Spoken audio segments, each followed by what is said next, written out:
আল্লাহ সূরা কাসাসের মধ্যে এটা বলছেন যে ফেরাউন এই জমিনে তার অপোনেন্ট যারা তাদেরকে দুর্বল করার জন্য কতগুলো পলিসি নিয়েছিল। প্রথমত তার দলের মধ্যে সে বিভাজন তৈরি করে ফেলেছিল, দেশের জাতির মধ্যে বিভাজন তৈরি করে ফেলেছিল। দ্বিতীয় যে কাজটা সে করছিল, পুরুষদেরকে হত্যা করত, যারা তার বিরোধিতা করত, নারীদেরকে আর সন্তানদেরকে, ছোট ছোট বাচ্চাদেরকে হত্যা করা থেকে বিরত রাখত। এরপরে ফেতনা ফেসাদ সৃষ্টি করেছিল তারা, যাতে তার এগেইনস্টে দাঁড়ানোর মতো কোনো শক্তি অবশিষ্ট না থাকে। বাংলাদেশের সাথে এখন বর্তমান প্রেক্ষাপটের সাথে এগুলো দেখবেন মিলে যায়। এরপরে আল্লাহ রাব্বুল আলামিন বলছেন ওয়া নুরিদু আন নামুন্না আলাল্লাযীনা ইসতুদঈফু ফিল আরদ, আর আমি চেয়েছিলাম যাদেরকে এই জমিনে দুর্বল করে রাখা হয়েছে তাদেরকে এই জমিনে ওয়া নাজআলাহুম আইম্মাতাও ওয়া নাজআলাহুমুল ওয়ারিসিন, এখানের আইম্মা নেতা বানাতে, আর তাদেরকে আমি ওয়ারিস উত্তরাধিকারী বানাতে চেয়েছিলাম। আর এটা হামান কারুনের জন্য যতই কষ্টের কারণ হোক না কেন, তারা অনেক কষ্ট করছে এদেরকে দুর্বল করে রাখার জন্য, ভাবছে শেষ হয়ে যাবে। তা আমাদের উপরে যে জুলুম নির্যাতন চালানো হয়েছে, আমরা বলি 2009 সালে আমি ছাত্র শিবিরের সদস্য শপথ গ্রহণ করি। তো এই সময়ে সংগঠনের যে গ্রোথ, যে অবস্থা আমি দেখেছি, আর আওয়ামী রিজিমের পরে এই জুলুম নির্যাতনের মধ্য দিয়ে আল্লাহ রাব্বুল আলামিন এই সংগঠনের গ্রোথ স্বাভাবিক অবস্থার চাইতেও কয়েক গুণ বেশি বাড়িয়ে দিয়েছে, যেটা এর আগে 35 বছরে আমরা পারি নাই। তার মানে আমাদের এই জমিনে যারা দুর্বল করতে চেয়েছে, আর আল্লাহ চাইছে আমাদের শক্তিশালী করতে। এমন শক্তিশালী করছে, ঢাকা বিশ্ববিদ্যালয়ের ইতিহাসে শতবর্ষী একটা বিশ্ববিদ্যালয়, 125 বছর প্রায় এর বয়স, 125 বছরের হিস্ট্রিতে ইসলামী ছাত্র শিবির এই 25 সালে জুলাই পরবর্তী অভ্যুত্থানে এই বিশ্ববিদ্যালয়ে ল্যান্ডস্লাইড ভিক্টরি আল্লাহ রাব্বুল আলামিন আমাদেরকে দান করেছে। এটা তো শত বছরের ইতিহাসে একটা রিমার্কেবল একটা ঘটনা। এবং যেই ক্যাম্পাসে আমাদেরকে হত্যা করা জায়েজ ছিল, আমাদের নামে মানুষকে পিটাইলে তার কোনো বিচার হইতো না, মারার পরে এরপরে অর্ধমৃত অবস্থায় আমাদের ভাইদেরকে নিয়ে জেলখানায় দিলে আমাদের নামেই আবার অস্ত্র মামলা দেওয়া হতো, এমনভাবে আমাদেরকে দুর্বল করতে চেয়েছে। এবং এমন হয়েছে 14-15 সালের দিকে তো হল থেকে ধরে ধরে 100-র উপরে ভাই আমাদের ঢাকা বিশ্ববিদ্যালয়ে জেলখানায় ছিল। জাহাঙ্গীরনগর বিশ্ববিদ্যালয়ে শুধু ছাত্র শিবিরের সাথে সংশ্লিষ্টতা পেয়ে কামরুল ভাইকে পিটিয়ে পিটিয়ে হত্যা করছিল, তার বিচার হয় নাই।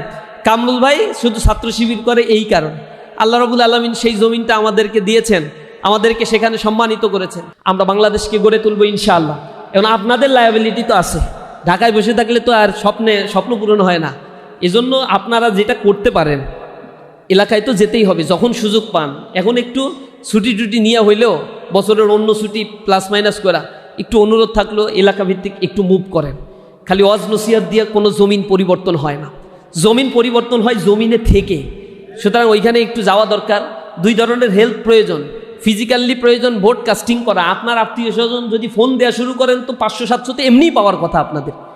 এটা একটু রুটিন করে করে কনভিন্স করতে হবে, কই ভোট দেবা, কেন ভোট দিবা, এইটা কেন, ওইটা কেন, একটু তাকে সুন্দরভাবে বুঝান আগামীর বাংলাদেশের জন্য কোনটা আসলে বেটার হয়।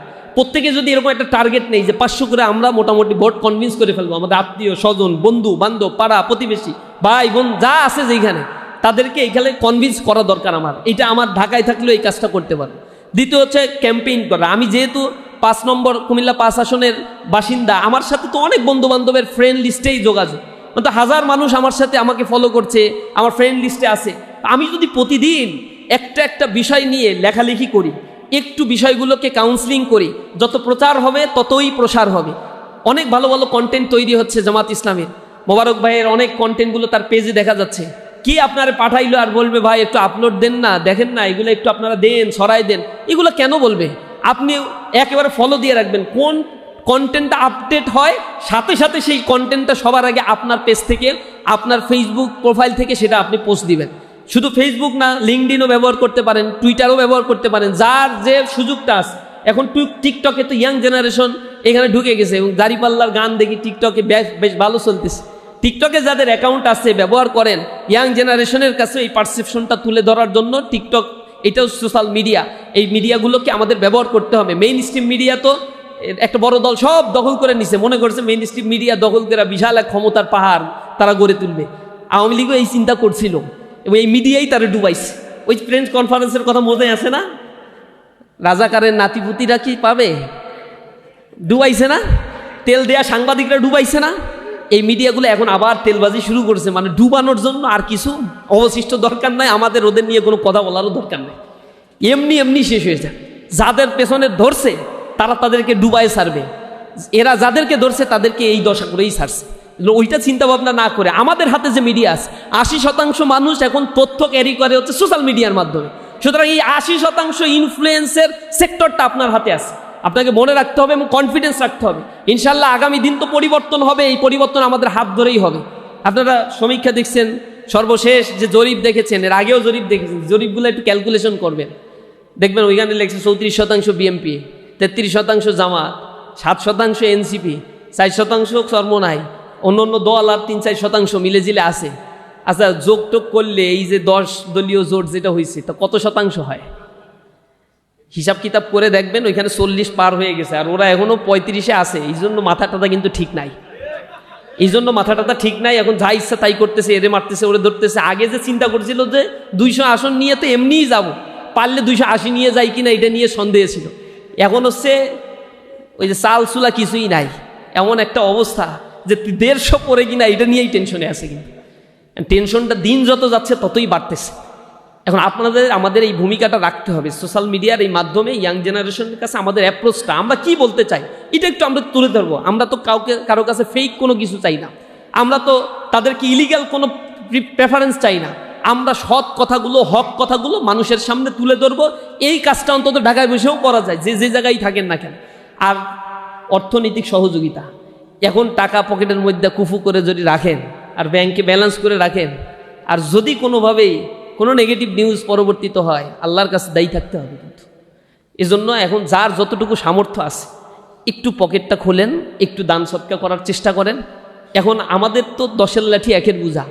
ইসলামী আন্দোলন যারা করে তাদেরকে এই ফাইন্যান্সিয়াল আপনাদের সকলের এই দোয়াগুলোই হচ্ছে একটা শক্তিতে রূপান্তর হয়।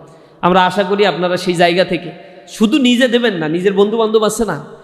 আমি যখন কালেকশন করি, আমি আমার রেগুলার সুদীদের কাছ থেকে কম করি, ওটা তো বিএম করে।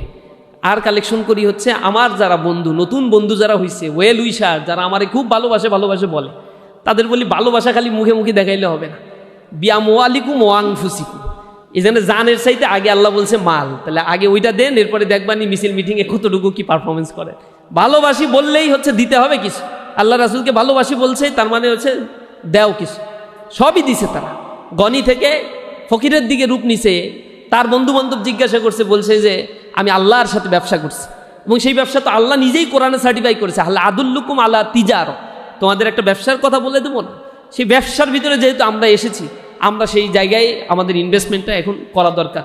সহযোগিতা প্রত্যেকের জায়গা থেকে, নিজ নিজ জায়গা থেকে আমরা করব। একটা হচ্ছে ক্যাম্পেইন, নির্বাচনের দিন তো নিজ এলাকায় যেতেই হবে এবং আসনে দাঁড়ায় থাকতে হবে। জনগণকে এখন একটা কথা ক্লিয়ারভাবে বলবেন, ভোট দিয়ে ঘরে এসে ঘুমায় থাকলে কাজ হবে না।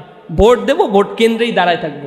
4টায় ভোট গণনা শেষ, 5টা থেকে গণনা শুরু, 6টায় গণনা শেষ করে রেজাল্ট দিয়ে এরপরে এই জায়গা থেকে যাব। কে ডাকাতি করতে আসে এটা দেখে নেব। দুষ্কৃতিকারীরা 100-র বেশি থাকবে না, আর ওই এলাকায় ভোটার হচ্ছে 2-3 হাজার। যদি দাঁড়ায় থাকি, ওরা ভয়তে এই জায়গায় আসবে না, এমনি ভয়তে পালাবে, কোনো কিছু করা লাগবে না। আর প্রশাসন নিউট্রাল ভূমিকা পালন করবে। প্রশাসন দেখবে কার ক্ষমতা কোন দিকে। এই প্রশাসন তো আওয়ামী লীগের প্রশাসন, কয়দিন আগে তো মারি খাইছে, এগুলো তো রেডিক্যাল চেঞ্জ হয় নাই। আর ওর ভিতরে ট্রমা এখনো পর্যন্ত আছে। এই ট্রমাটাই সিচুয়েশনের জায়গা থেকে আমার মনে হয় প্রশাসন আর কোনো দলকে ক্ষমতায় নেওয়ার জন্য যে বিমাতা সুলভ আচরণ করার, এটা থেকে তারা শতভাগ বিরত থাকবে ইনশাআল্লাহ। আমরা প্রশাসনের কাছেই দাবি করি যে আপনারা নিরপেক্ষভাবে ইতিহাসের পাতায় স্মরণীয় হয়ে থাকেন। তা নাহলে 8 সালে যে ইলেকশন ইঞ্জিনিয়ারিং করে যারা আওয়ামী লীগকে ক্ষমতায় নিয়ে আসছিল, তাদের দশাটা কি? লেন্দুক দর্জির মতো হয়ে গেছে। এখন বিদেশে এতিমের মতো ঘুরে বেড়ায়, মানুষ পাইলে থুথু দেয় তাদেরকে। এই চরিত্র নিয়ে বাঁচবেন নাকি বুক ফুলায় এই সমাজে বাঁচতে চান? এই সিদ্ধান্ত আপনাদের নিতে হবে। হকের পথে থাকেন, ফেয়ার একটা ইলেকশন করে দিয়ে যান, মাথা উঁচু করে বাঁচতে পারবেন ইনশাআল্লাহ। তারাও কমিটেড, তারাও চায় তাদের জীবনে এটা একটা স্মরণীয় ইলেকশন তারা করে দিয়ে যাবে। আমরাও আশা করি তারা তাদের কমিটমেন্ট রক্ষা করবে। আমাদের জায়গা থেকে সর্বোচ্চটুকু দিয়ে আমরা আল্লাহর কাছে দোয়া করব রাতের বেলায়। ওভার কনফিডেন্স যেন আমাদেরকে ধ্বংস না করে। ওভার কনফিডেন্স হব না, আত্মবিশ্বাসী হব ইনশাআল্লাহ। ওভার কনফিডেন্স হব না, আল্লাহর কাছে দোয়া করব সবসময় রাতের বেলায়। আল্লাহ রাব্বুল আলামিন, এই জমিনটা যেহেতু তুমি আমাদের জন্য উন্মুক্ত করেছো, আল্লাহ তুমি আমাদের জন্য এই জমিনকে আর সংকীর্ণ করে দিও না। আল্লাহ আমাদেরকে এই জমিনে তোমার উত্তরাধিকারী বানাও, আমরা তোমার সেজদাই করব, আমরা মানুষের আমানত রক্ষা করব, আমরা কোনোদিন খেয়ানত করব না। আমাদের অন্তরের কথাগুলো আল্লাহ রাব্বুল আলামিন নিঃসন্দেহে জানেন। আমরা সেই বিজাতি সুদূরের কাছে রাতের বেলায় মোনাজাত করে চোখের পানি ফেলে দোয়া করলে আল্লাহ নিঃসন্দেহে আমাদেরকে ফেরত দিবেন না। আর যতটুকু সম্ভব নফল রোজা রেখে নফল ইবাদত করেও আমরা আল্লাহর কাছে কান্নাকাটি করব, কারণ তুতিল মুলকা মাংতাশা, তিনি যাকে ইচ্ছা তাকেই ক্ষমতা দেন। অত ইজ্জু মাংতাশা, যাকে ইচ্ছা তাকে ইজ্জত সম্মান তিনি দান করেন। অত জিল্লু মাংতাশা, আর জিল্লতির জীবন যাকে ইচ্ছা তাকে দান করেন। বিয়াদিকাল খয়র, তার কাছেই তো সকল কল্যাণ নিহিত। যদি তার কাছে সকল কল্যাণ নিহিত থাকে, এটা আমার ঈমান, এই বিশ্বাস যদি আমার অন্তরে থেকে থাকে, তাহলে আমার উপরে আমি আত্মবিশ্বাসী অতিমাত্রায় না হয়ে আল্লাহর কাছে বেশি ধন্যা ধরবো ও আল্লাহর কাছে বলবো, আল্লাহ যেটা কল্যাণকর সেটাই তুমি আমাদেরকে দান করো। ইনশাআল্লাহ আল্লাহ রাব্বুল আলামিন এই জমিনে আমাদেরকে, যে জমিনে আমাদের শহীদ নেতৃবৃন্দের রক্ত ঝরেছে, এই জমিনে মতিউর রহমান নিজামীর রক্ত ঝরেছে, আলী হাসান মোহাম্মদ মুজাহিদের রক্ত ঝরেছে, কামারুজ্জামান আল্লামা দেলোয়ার হোসাইন সাইদিকে তারা কারাগারে আটকে রেখেছিল, তারা শেষ করে দিতে চেয়েছিল এই জমিনে আমাদেরকে, কিন্তু তারা পারে নাই। ইনশাআল্লাহ আল্লাহ রাব্বুল আলামিন আমাদেরকে তার এই জমিনের উত্তরাধিকারী বানাবেন, আমরা সেই আশাবাদ ব্যক্ত করি, আল্লাহর কাছে সেই দোয়া করি। আর আমরা সর্বোপরি আমাদের সাবেক কেন্দ্রীয় সভাপতির জন্য কেন্দ্রীয় সংগঠনের পক্ষ থেকে আপনাদের কাছে দোয়া চাই। ইসলামী ছাত্র শিবিরের সাবেক কেন্দ্রীয় সভাপতি ডক্টর মোবারক ভাই 12ই ফেব্রুয়ারি ইনশাআল্লাহ আল্লাহ রাব্বুল আলামিন তাকে সম্মানিত করবেন। আসসালামু আলাইকুম ওয়া রাহমাতুল্লাহি ওয়া বারাকাতুহু।